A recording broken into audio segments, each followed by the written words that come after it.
Hello everyone, this is Dr. Akanksha Khanduja, obstetrician and gynecologist, Orchid Clinic, Faridabad.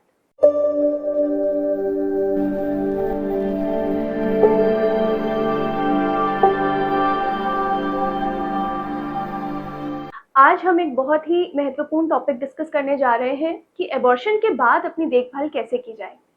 20 हफ्ते से पहले जो भी प्रेगनेंसीज नष्ट होती हैं उसे हम एबॉर्शन कहते हैं। एबॉर्शन चाहे खुद करवाया गया हो या अपने आप हुआ हो, एक महिला को शारीरिक और भावनात्मक रूप से देखभाल की जरूरत होती है। हर महिला कानूनी और सुरक्षित एबॉर्शन की हकदार है, लेकिन एक बात का हमेशा ध्यान रखें कि एबॉर्शन हमेशा लाइसेंस डॉक्टर के देखरेख में ही करवाएं। वो आपकी कंडीशन और प्रेगनेंसी की स्टेज को देखते हुए ये डिसाइड करेंगे कि आपका किस प्रक्रिया से सेफली एबॉर्शन किया जाए। तो अब हम जानते हैं कि एबॉर्शन के बाद अपनी देखभाल कैसे करें और किन बातों का ध्यान रखना है। तो सबसे पहले एबॉर्शन के दौरान ब्लड लॉस होता है, जिसकी वजह से आपका शरीर में हीमोग्लोबिन कम हो सकता है। तो डाइट में स्पेसिफिकली आयरन, प्रोटीन और कैल्शियम रिच डाइट लें। यदि आपका हीमोग्लोबिन ज़्यादा कम है तो डॉक्टर द्वारा दिए गए आयरन टैबलेट्स का इस्तेमाल ज़रूर करें। हेवी एक्सरसाइज से बचें, लेकिन लाइट एक्सरसाइज जैसे हल्का योगा, प्राणायाम और वॉक ये सब करें।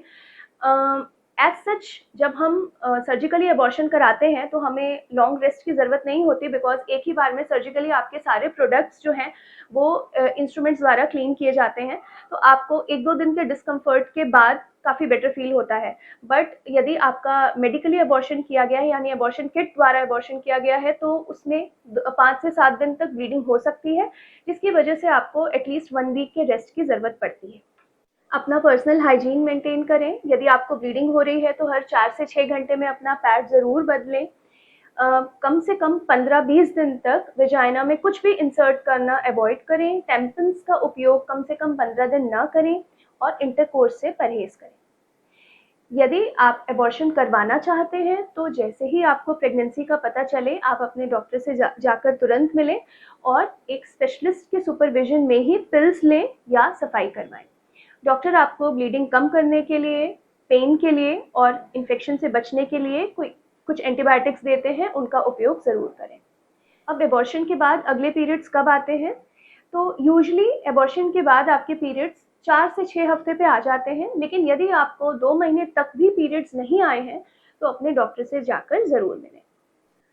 यदि आपने एबॉर्शन करवाया है और आपको फर्दर प्रेगनेंसीज नहीं चाहिए तो गर्भ निरोधक का इस्तेमाल ज़रूर करें, लेकिन आप यदि फ्यूचर में प्रेगनेंसी प्लान करना चाहते हैं तो एटलीस्ट 3 महीने का गैप ज़रूर दें। एबॉर्शन के 15 दिन बाद ही शरीर ओव्यूलेशन के लिए या अंडा बनाने के लिए तैयार हो जाता है, लेकिन यदि इस दौरान संबंध बनते हैं और प्रेगनेंसी हो जाती है तो इसका महिला के शरीर पर दुष्प्रभाव पड़ता है।